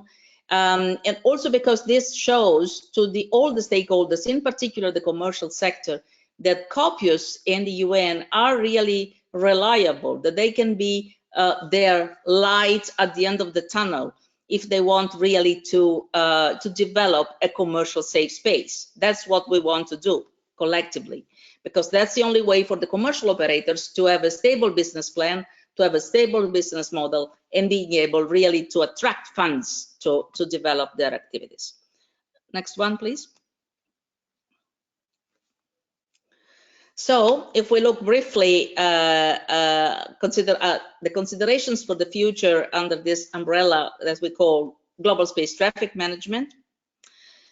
As I said already, we believe that the global space traffic rules must be comprehensive, detailed, inclusive, stable, fair. We can use a lot of different words. Clearly, as I mentioned at the very beginning, the convening power of the UN, and Peter can testify that, helped a lot with the support of all member states and his able leadership. We have been able collectively to reach this wonderful result, which is the first 21 guidelines for the long-term sustainability. And as I said, this implies that in Vienna, even if it's by consensus, and as Peter was saying, it takes a bit of time to reach consensus, it's also true that then all member states are really committed to follow what they agree upon word by word, right, Peter? So in reality, it's a process that can sound a little bit long from outside, but believe me, is really stable and absolutely outstanding. So we believe that the convening power, the approach, the best practices in COPUOS, the activities and the abilities of the Office for Outer Space Affairs all together, and then obviously a General Assembly, because this has then to be brought at the higher level, because all the 193 member states need to be part of this, because we really hope that the number of members in the committee will grow, will increase, because that's also important. The more players we have, it's better that they are all around the table and they are able to discuss all together these kind of topics. So this means that the role, obviously, the main role, as always, is the UN member states in shaping space governance, expanding the COPUOS member states base, as I said, but also really using this platform in the best way possible, as has been done already in the past several times. The sharing on space situation or domain awareness information to improve safety and sustainability must be multilateral, we do need to enhance our registration practices to cope with the exponential growth of objects. And we are planning, we are working on that. It's just also a question of financial resources, but we have the plan to do so and the means to do so, at least for the first step. We need an international mechanism for notification and coordination for the full operational cycle. And also, it's extremely important that we continue to bring together all the players, all the stakeholders, because we really want that all voices are heard. And therefore, in this manner, we can really have everyone part of the solution, not part of the problem, but everyone part of the solution.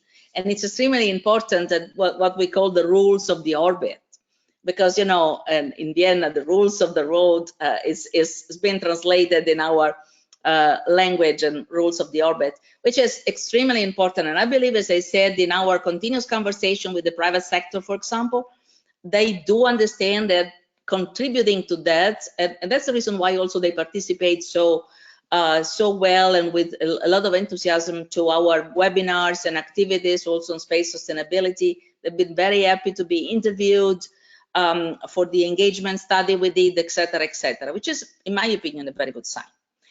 And so in this manner, we can really also enhance the key practices required to then arrive to an international STM or a global STM. And with that, I will conclude. I've been quite good in keeping the time, just few minutes more than what I was planning. What I would like to underline to close this is that there are a lot of question marks and a lot of things to do. So I don't want to give the impression that everything is already solved. No, we are at the not at the very beginning, but we have a long way to go. However, the mechanisms we have, the convening power of the UN, all the stakeholders really involved and fully convinced that that's the way to go. And the fact that we need to preserve space as a global common is really for future generations.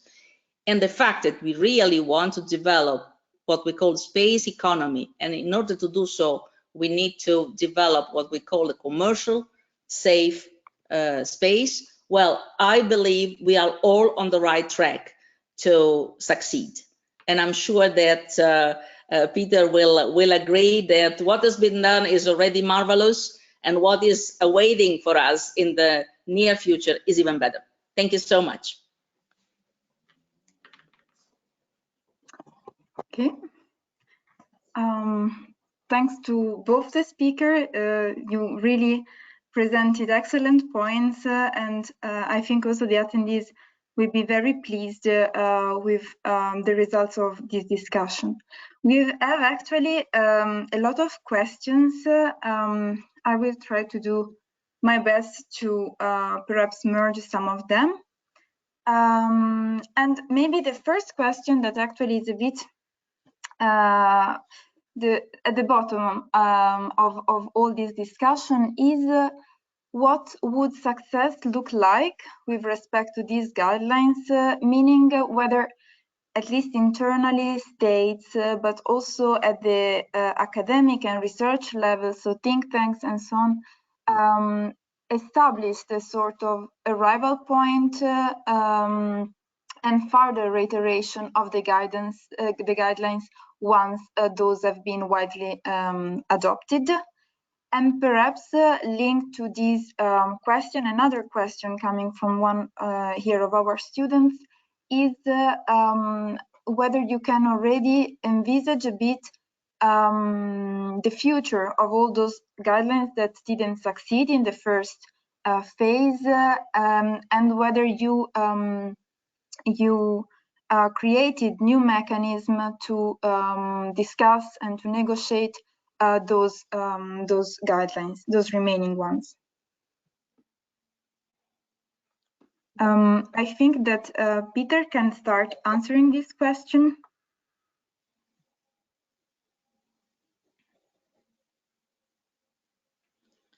Peter, you are muted.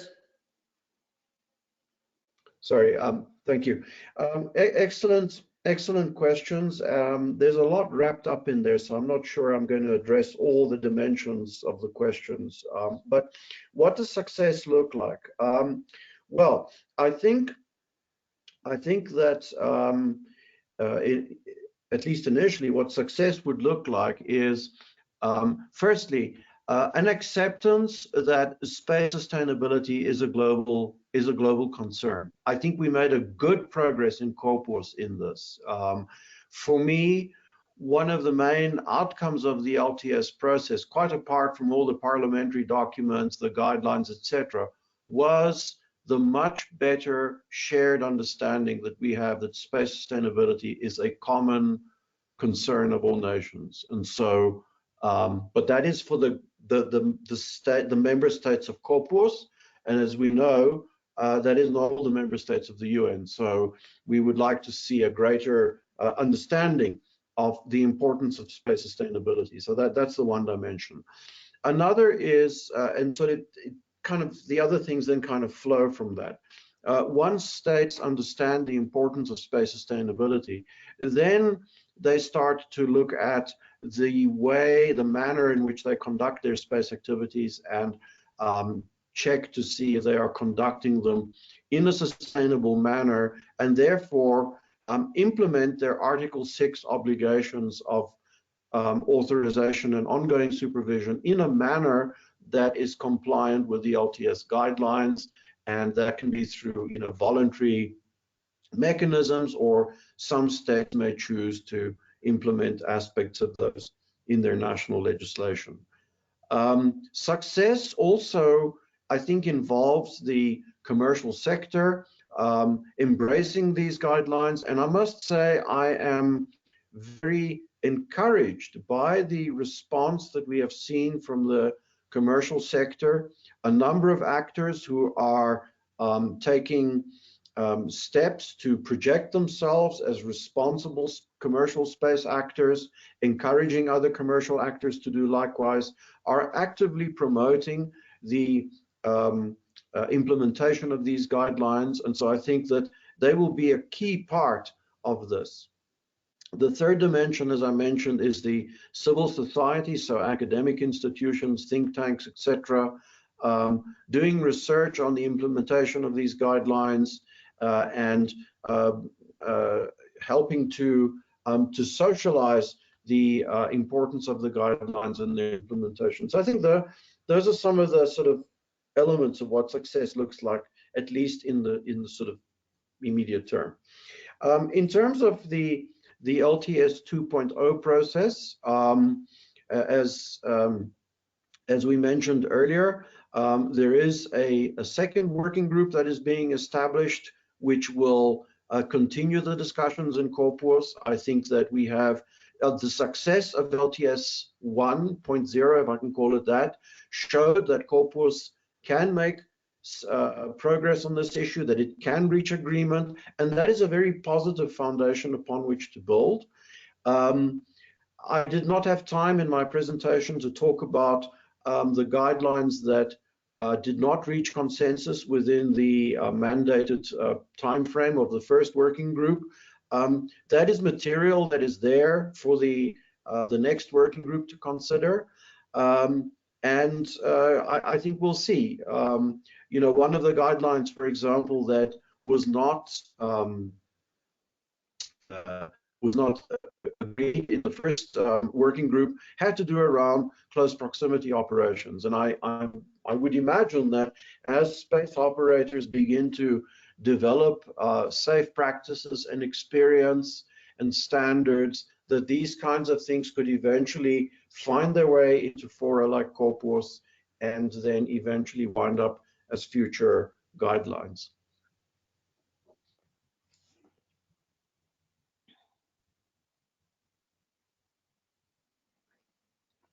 Simonetta, if you don't want to add anything, I think we can go to the next one. Another question is true also that with the increase of the population of space objects launched, and Director Di Pipo actually showed that there has been a significant now increase of also of small satellites launched, which is certainly a great opportunity for all the spacefaring nations, but also, of course, for the developing countries and space developing countries is better to say. But on the other side, there is also the risk that at some point, for instance, some stakeholders, for instance, astronomers, might be left out of the discussion. And because, of course, we are having some problems on the astronomy field due to the launching of mega constellations. And how do you think in the future and within a multilateral discussion those concern and actually those issues could be addressed, because they are not just concerns, they are really issues related then to the observation? Well, I have to say this is quite a timely question because in these very days, we have the session of the Scientific and Technical Subcommittee running. And a bit ago, there was a mandate given to us, to the Office for Outer Space Affairs, together with the IAU, the International Astronomical Union, to conduct some activities, in particular a conference involving all stakeholders, and therefore also the private sector, and in particular the ones who are dealing with mega constellations right now, to see how to preserve astronomy, observations in astronomy, and at the same time not create problems to the development of this mega constellation. So trying to find the right compromise.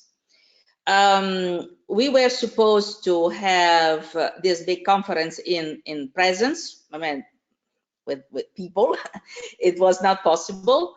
So we split the activity in two. So last year we had a virtual event with more than 1,000 people who enrolled. And so it was quite an interesting, so we got the sense that the topic was really, sensitive in a way. And in these very days, IAU presented a paper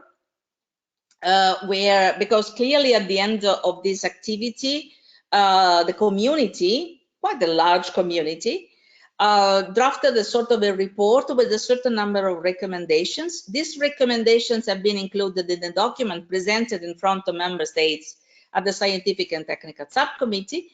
And tomorrow we are going to the adoption of the report. But I understand that there is already consensus in giving us and IAU the mandate to work for another year. We will conduct at the end of this year, probably October, the famous In Presence conference with the support of the Spanish government. And what we will do is to work with all the stakeholders on the recommendations. We will probably do also some other activities in order to prepare a report or whatever is needed, so that member states at the next Scientific and Technical Subcommittee in 2022 will be able to take decisions or to take actions, etc. So this is really a topic that we are working on a lot, and member states in particular were so interested in following the topic that they gave us this additional mandate to work on the topic. So it's really well, it's at the top of the agenda of member states in the committee, and this is also quite a good sign that we are also trying to protect astronomy, but at the same time taking care of mega constellations and satellites in orbit. Thank you. And then I have maybe a last question for both of you, actually, because you mentioned that a big problem, of course, is to agree also on the linguistic side, on the terms that we're gonna use. And this, of course, presents probably now its greatest difficulty with the new concept of space traffic management, because every country, every space power, not every country, is developing its own concept. We have seen this with the US. We have seen this on the other side with the European Union, which is catching up also on its formulation of a concept for space traffic management. On the Chinese side, actually, we even saw also there a development of some STM rules. But the issue is that at the moment, every space power is developing individually this type of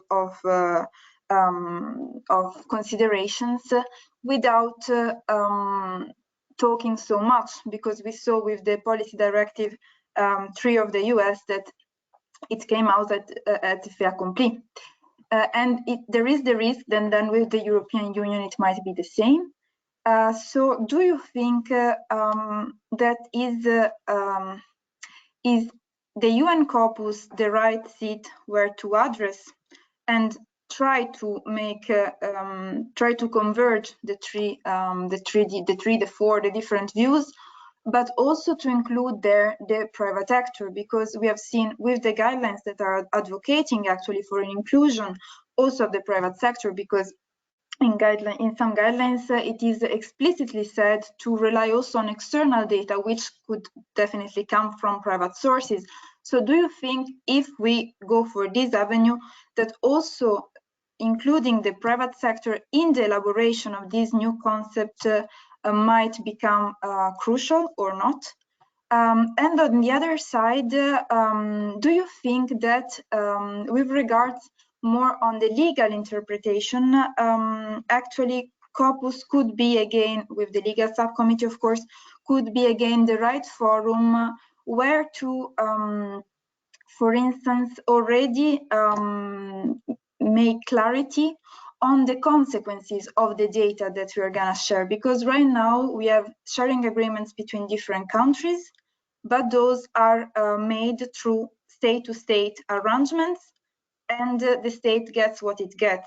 So also there, the liability issue at the moment is a bit complicated.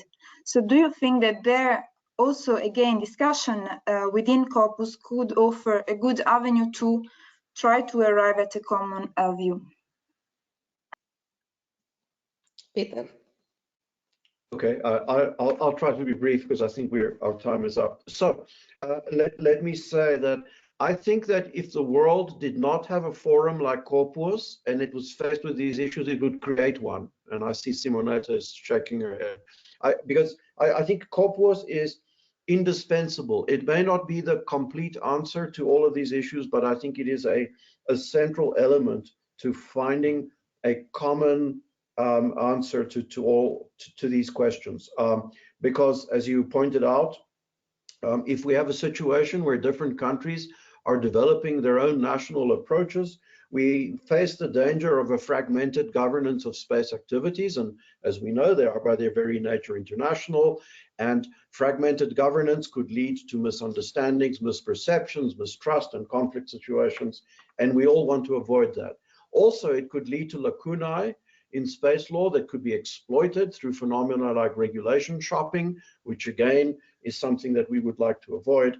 And then thirdly, a reason why fora like COPUOS are indispensable is that I think that it provides a natural catalyst for encouraging greater regulator-to-regulator interactions, which I think will become more and more important to avoid chain of custody issues as the space world becomes, the web of possible interactions among states and non-state actors, commercial entities, commercial to state, commercial to commercial, all the various permutations become very, very complex. And I think regulators will need to enhance their capacity to coordinate with each other so that we avoid chain of custody issues where space objects are carried out under multiple legal jurisdictions.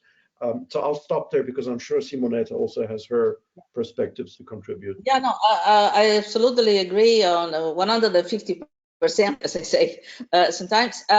One additional point from the standpoint more of the Office for Outer Space Affairs, I believe that what is extremely important is to work hand in hand with member states. So the office needs to become more and more the executive branch of COPUOS to allow member states to be even more, let's say, supportive of a global governance. Because COPUOS is exactly as Peter was saying, if it was not there, we had to invent it. But it's a wonderful mechanism, as I said already several times.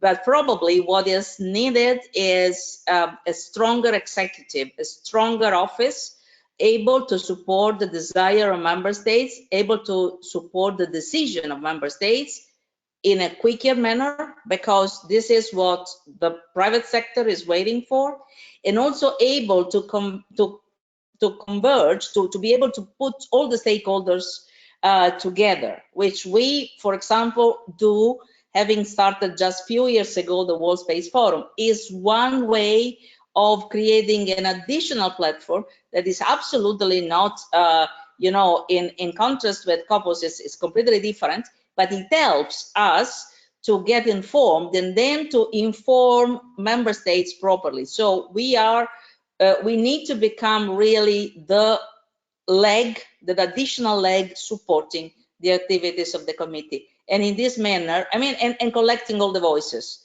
as I said, in a very inclusive manner. That's the only way to be quicker and to go to the point with the satisfaction.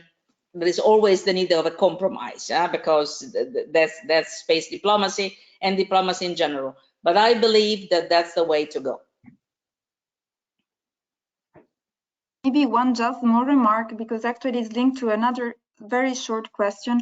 Would this actually, like UNUSA and COPUOS becoming the executive branch, help actually or mitigate the risk that with the enlargement of the UN COPUOS members and the consensus mechanism on which now we rely, at some point the decisions taken or the arrangements made by the private sector will already overcome the things that we agree at the international level, because they will be already old. Because this was actually one of the questions that we had from the private sector. No, in my opinion, in the sense that, for example, in the United States, if you want to launch a mega constellation, you need to get the license and you need to get the approval of the competent authorities. And the competent authorities, they always act in line with international space law. So I don't see the point. The real point is that the commercial space sector is really blooming. And therefore, there is a need of trying to cope with a different speed, if I may be very open. So we really need to find a way of, let's say, a more fluid mechanism. But I would not change a single element in the process. COPUOS is fantastic. It's the only way to really have something that is solid, because all the member states which approve word by word are really committed to what they approve, and that's the only way to go ahead. That, no doubt. Yeah, I agree with everything Simonetta has just said. I mean, for those of us in the COPUOS community, the consensus principle is really something that is fundamental to the success of COPUOS. It is something that we all cherish and we would not want to change. I think that, and this is for the benefit of the commercial sector, because commercial operators, what they want is They want stability, predictability, and safety in outer space. In other words, what they want is the rule of law in outer space. And that is what assures them of the sustainability of their operations, their investments, and so on. And so this is an intrinsically multilateral issue, and I think they understand that. And I think that if we can find mechanisms in COPUOS to incorporate these private sector inputs in a way that is more agile, then that will be really very beneficial for everybody. I can't agree more. Okay, with this, I think we can conclude our webinar. Before closing it, let me just give some remarks. The first one is that we will have recorded the lecture, so it will be published on YouTube and on our new spacegovernance.eu Jean Monnet Center of Excellence official website. We will then have the next lecture again with Director Di Pipo, this time on the future of global space governance and the proactive multilateralism at the UN level on the 19th of May. So please join again. As Director Martinez rightly pointed out, please check their publications. They are extremely accurate, extremely well done, both from a policy and legal perspective. So for all the students and attendees interested in space sustainability, but also safety and security, please refer to their reports, but also webinars. They do so many webinars and so much interesting. And also please always check for the students, this particularly the UN-USA platform, because there are plenty also of essay competitions and space law initiatives also for the academia. With this, I think I wish you everyone a good evening or a good rest of the day in your case. And we see you next time at the next webinar. Thank you again. It was really an excellent lecture. So we really appreciated your contribution. Thank you. Goodbye. Bye.